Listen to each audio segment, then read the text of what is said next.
नमस्कार प्रेक्षकांनो, घरोघरी मातीच्या चुली या मालिकेच्या येणाऱ्या भागामध्ये जबरदस्त असा ट्विस्ट येणार आहे. तर प्रेक्षकांनो, आपण बघितलं इथे ऐश्वर्याने प्रॉपर्टीचे पेपर अडगळीच्या खोलीमध्ये लपून ठेवलेले असतात. कारण ऋषिकेश, जानकी, सौमित्र, अवंतिका यांना आता प्रॉपर्टीचे पेपर मिळता कामा नये असं ऐश्वर्याला वाटत असतं. प्रॉपर्टीचे पेपर जर या लोकांच्या हाती लागले तर मला हे लोक मिळून घरातून बाहेर काढतील असं ऐश्वर्याला वाटत असतं. आता तर सारंगसुद्धा तिच्या बाजूने बोलायला नाही आहे, त्यामुळे या घरामध्ये मला कुणीही राहू देणार नाही. तेव्हा ऋषिकेशला प्रॉपर्टीचे पेपर हवेत म्हणूनच तो मला धमकवायला लागलाय. पण काही झालं तरीसुद्धा प्रॉपर्टीचे पेपर मी त्याला देणार नाही आहे असं ऐश्वर्या म्हणत इथे प्रॉपर्टीचे पेपर आपल्या रूममधून घेते आणि ते लपवून अडगळीच्या खोलीमध्ये नेऊन ठेवते.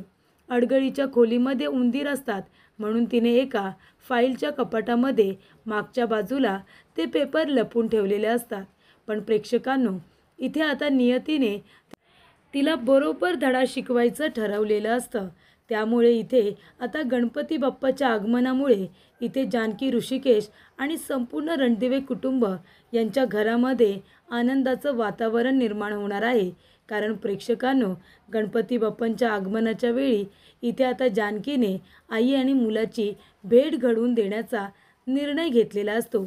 आणि एवढंच नाही तर इथे ऐश्वर्याने जे प्रॉपर्टीचे पेपर अडगळीच्या खोलीमध्ये ठेवलेले असतात, बाप्पाच्या आगमनामुळे आणि इथे आता उंदीर मामामुळे ते पेपर आता उद्ध्वस्त झालेले असतात. उंदीर मामाने ते प्रॉपर्टीचे पेपर कुरतडून टाकत ऐश्वर्याला चांगलाच धडा शिकवलेला असतो. तिचा हा प्लॅन आता उद्ध्वस्त केलेला असतो.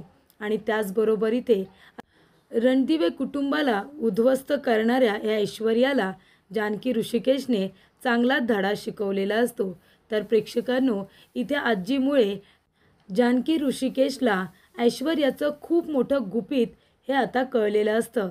त्यामुळे प्रेक्षकांनो, प्रॉपर्टीचे पेपर शोधण्यामध्ये आजीने नकळतपणे का होईना पण ऋषिकेश आणि जानकी यांची मदतच केलेली असते. तर प्रेक्षकांनो, येणाऱ्या भागामध्ये कशा पद्धतीने जानकी, ऋषिकेश ऐश्वर्याला धडा शिकवतात आपण सविस्तरपणे बघूया. प्रेक्षकांनो, आपण बघितलं जानकी ऋषिकेशला आपलं घर वाचवायचं आहे, आपली प्रॉपर्टी वाचवायची आहे आणि त्याचबरोबर पुन्हा आपलं गोकुळ एकत्र करून जानकीला आपल्या आईला सुद्धा शोधायचं आहे. लताबाईंना ऐश्वर्याच्या तावडीतून लवकरात लवकर शोधून काढायचं आहे आणि त्यासाठी इथे जानकी खूपच जास्त प्रयत्न करते. जानकीला 15 दिवसांचा कालावधी दिलेला असतो. 10 दिवस ऑलरेडी संपलेले असतात. त्याच्यामुळे आता लवकरात लवकर लताबाईंना शोधून तर काढायचंच आहे. पण त्याचबरोबर इथे जानकीला ऐश्वर्याच्या तावडीतून आपलं घरसुद्धा वाचवायचं आहे. तेव्हा ती ऋषिकेशला म्हणते की ऐश्वर्याचा नवीन डाव आहे, तिला आपली संपूर्ण प्रॉपर्टी विकून आपल्याला रस्त्यावरती आणायचं आहे. सारंग भाऊजींनी काय सांगितले लक्षात आहे ना? तेव्हा सगळ्यात आधी आपल्याला आपले प्रॉपर्टीचे पेपर मिळवावे लागतील, त्यानंतरच आपण ऐश्वर्याला धडा शिकवू शकतो. तेव्हा प्रेक्षकांनो, इथे आता सारंग जिवंत नाही आहे, त्यामुळे सुमित्राला खूप जास्त त्रास होत असतो. त्यामुळे सुमित्राचा त्रास कमी करण्यासाठी जानकीने एक युक्ती लढवलेली असते. जानकी म्हणते की आईंची इच्छा आहे ना की सारंग भाऊजींच्या आठवणीमध्ये आपण ह्या वेळेला गणपती बाप्पांचं आगमन पुन्हा एकदा करायचं आपल्या घरामध्ये. आपण इथे गणपती बाप्पा आणणारच आहोत ना, त्याच वेळेला आपण आईंची आणि सारंग भाऊजींची भेट घालून द्यायची.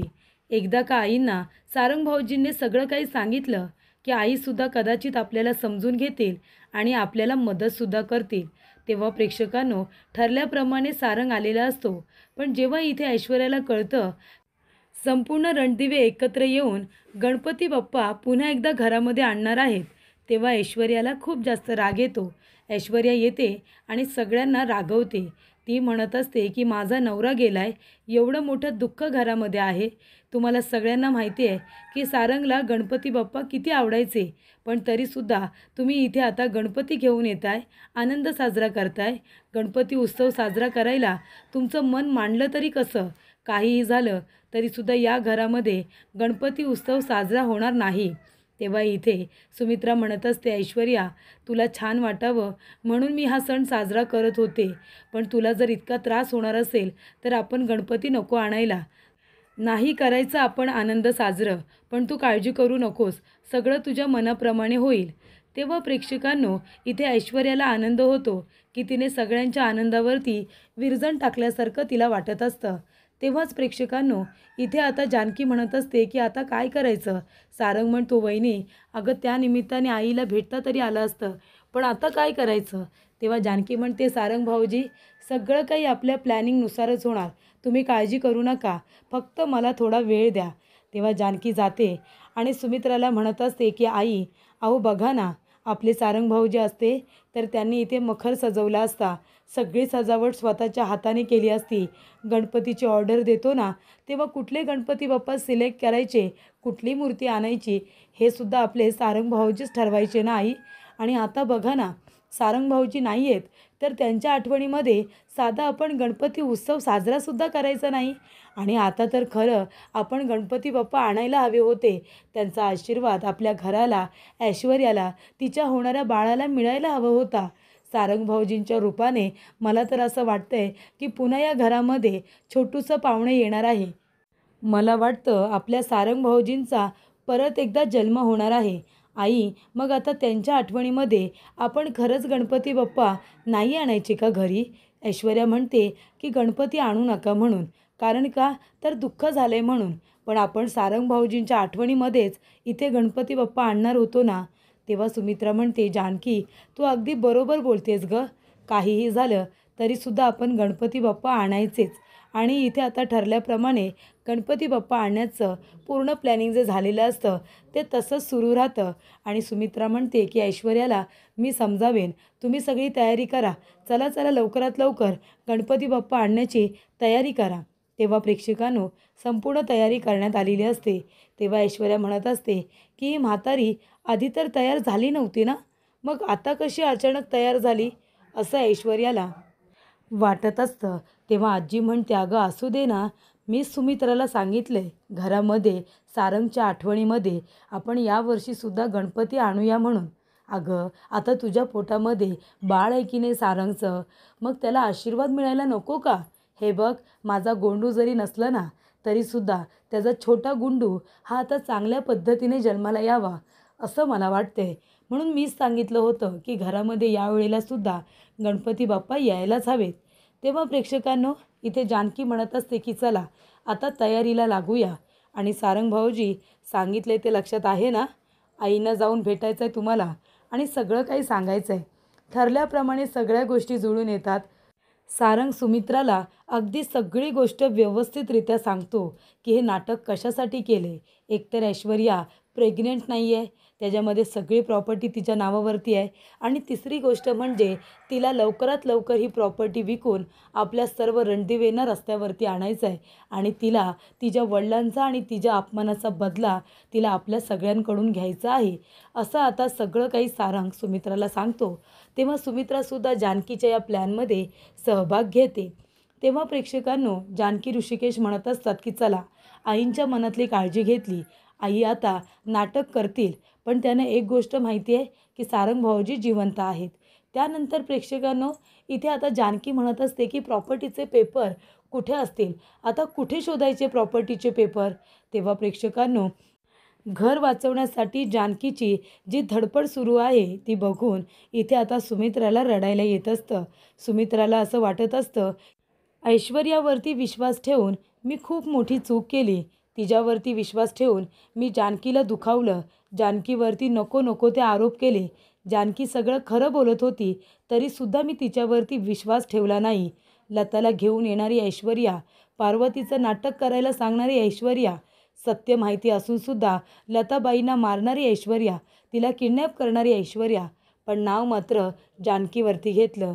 आणि मी सुद्धा जानकीवरती नेहमीप्रमाणे अविश्वास दाखवला. ऋषिकेश बरोबर बोलत होता, मी आता जानकीवरती आणि ऋषिकेशवरती अजिबात विश्वास ठेवत नाही. मी ऐश्वर्याच्या सारंगच्या बोलण्यात पटकन येत होते आणि त्यांना सावत्रपणा दाखवत होते.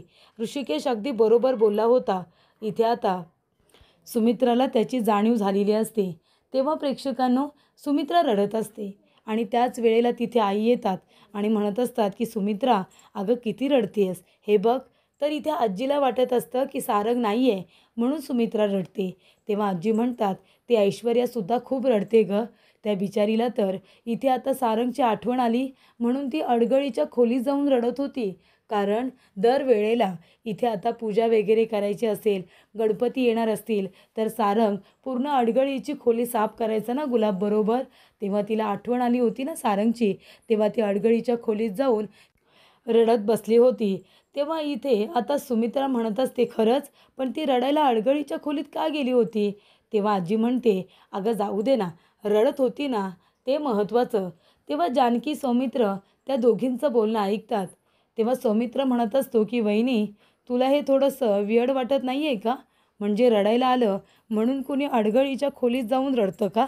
तेव्हा इथे जानकी म्हणते, हो ना, आत्ता मला कळतंय की ऐश्वर्या अडगळीच्या खोलीमध्ये कशासाठी गेली होती. तेव्हा जानकी ऋषिकेशला सांगते की ऐश्वर्याने प्रॉपर्टीचे पेपर तिच्या रूममध्ये ठेवलेलेच नाही आहेत. प्रॉपर्टीचे पेपर अडगळीच्या खोलीत ठेवलेत. तेव्हा आपल्याला जाऊन ते पेपर काही करून मिळवायचे आहेत. तेव्हा इथे जानकी आणि ऋषिकेश दोघेजणं अडगळीच्या खोलीमध्ये जातात आणि इकडे तिकडे पेपर शोधत असतात. तेव्हा तिचं लक्ष त्या कपाटाकडे जातं ज्याच्यामध्ये खूप साऱ्या फाईल्स असतात आणि तेव्हाच प्रेक्षकांनो जानकी ते कपाट उघडते आणि समोर फाईल असतात आणि त्या फाईलच्या मागे तिने प्रॉपर्टीचे पेपर लपवून ठेवलेले असतात. तेव्हा जानकी त्या फाईल बाजूला करते, बघते तर प्रॉपर्टीचे पेपर मागच्या बाजूला असतात आणि जेव्हा ती पेपर बाहेर काढते तेव्हा प्रेक्षकांनो इथे आता बाप्पाने जानकीवरती कृपा केलेली असते. तर जे पेपर ऐश्वर्याने खोटं बोलून तयार केलेले असतात, तिने जो इथे मूर्खपणा केलेला असतो त्याची शिक्षा तिला इथे बाप्पाने दिलेली असते. तर इथे जो चांगले कर्म करेल त्याचं चांगलंच होणार आणि जो वाईट कर्म करेल त्याला वेळ उशिराने का होईना पण त्याच्या गुन्ह्याची शिक्षा मिळणार हे मात्र नक्की. त्यामुळे ऐश्वर्याच्या बाबतीतसुद्धा काहीसं तसंच झालेलं असतं. सातत्याने इतके कांड करूनसुद्धा सुमित्रा तिच्यावरतीच विश्वास ठेवत होती. करून सवरून इथे ऐश्वर्या नामान-निराळी राहत होती. पण प्रेक्षकांनो शेवटीला सत्य हे बाहेर येतच. प्रॉपर्टीचे पेपर जेव्हा जानकी उघडून बघते तेव्हा ते पेपर उंदीर मामाने कुरतडून टाकलेले असतात. ज्या वेळेला जानकी ते पेपर उघडून बसते त्या ठिकाणी आता ऋषिकेशच्या सह्या असतात. त्या पेपरवरती केलेल्या त्या सह्यांचा पूर्ण भाग हा उंदीर मामाने कुरतडून टाकलेला असतो. तेव्हा प्रेक्षकांनो इथे आता जानकी ते बघते, तिला खूप जास्त आनंद होतो. ती म्हणते, बघताय ना ऋषिकेश, शेवटीला इथे बाप्पा आपल्या घरामध्ये आले आणि त्यांनी आपल्याला आशीर्वाद दिला. आपल्याला काही करायची गरजच लागलेली नाही आहे. अहो बघा ना, या पेपरवरती जिथे तुमची सही होती ते पेपर आता काही कामाचे उरलेले नाही आहेत. कारण उंदीर मामाने ते पेपरच कुरतडून टाकलेत. याचा काही आता उपयोग होणार नाही. ज्या ठिकाणी तुमची सही आहे ती तर दिसतच नाही आहे.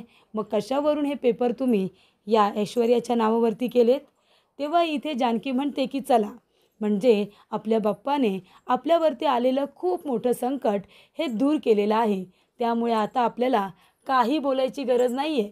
तेव्हा जानकी ते पेपर ऐश्वर्याला दाखवते आणि ती म्हणते की ऐश्वर्या, अगं अडगळीच्या खोलीमध्ये पेपर ठेवलेस. इतके महत्त्वाचे पेपर कुणी अडगळीच्या खोलीत ठेवतं का? तिथे किती उंदीर आहेत तुला माहिती नाही? तेव्हा ऐश्वर्या म्हणते, हे बघा, सरकारी पेपर आहेत, तुम्ही काही करू शकत नाही. याच्यावरती ऋषिकेशने सह्या केल्यात. तेव्हा जानकी म्हणते, अगं ते पेपर व्यवस्थित उघडून तरी बघ आणि नंतर बोल ना. कशावरून ही प्रॉपर्टी तुझ्या नावावरती केली ऋषिकेशने? पुरावा दे. तेव्हा ऐश्वर्या ते पेपर आता उघडून बघते तर त्याच्यामध्ये ज्या ठिकाणी आता ऋषिकेशने सही केलेली असते तो भाग इथे उंदीर मामाने करतुडून टाकलेला असतो आणि तेव्हा इथे संपूर्ण प्रॉपर्टी ही आता ऐश्वर्याच्या नावाने आहे असा एकसुद्धा पुरावा ऐश्वर्याकडे उरलेला नसतो. त्यामुळे इथे प्रेक्षकांनो बाप्पाच्या आगमनामुळे इथे आता रणदिवेंना खूप मोठा आशीर्वाद हा मिळालेला असतो. त्याचबरोबर सुमित्राला ऐश्वर्याचं सत्य समजलेलं असतं.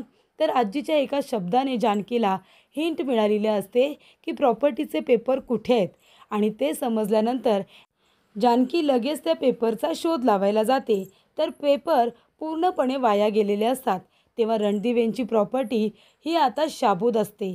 त्यानंतर प्रेक्षकांनो आता इथे वेळ आलेली असते ऐश्वर्याचं सत्य बाहेर काढण्याची. पण त्याआधी जानकीला आपल्या आईला लताबाईंना शोधून काढायचं असतं आणि त्यासाठी तिला पुरावे गोळा करायचे असतात आणि लताला कुठे ठेवलंय याचा ॲड्रेससुद्धा शोधून काढायचा असतो. त्यामुळे इथे जानकी जरा शांत झालेली असते आणि आता लवकरात लवकर इथे ऐश्वर्याकडून माझ्या आईचा पत्ता शोधून काढायचा आणि तिला सुखरूपरित्या घरी घेऊन यायचं. आणि एकदा का इथे सगळे पुरावे आपल्या हाती लागले की ऐश्वर्याला आपण सगळ्यांच्या समोर एक्सपोज करायला मोकळे, असं जानकी आता सारंग, सौमित्र, अवंतिका, ऋषिकेश या आपल्या टीमला सांगत असते. आणि त्यांच्यामध्ये आता सुमित्रासुद्धा असते. तेव्हा संपूर्ण रणदिवे एकत्र येत ऐश्वर्याला चांगलाच धडा शिकवत असतात.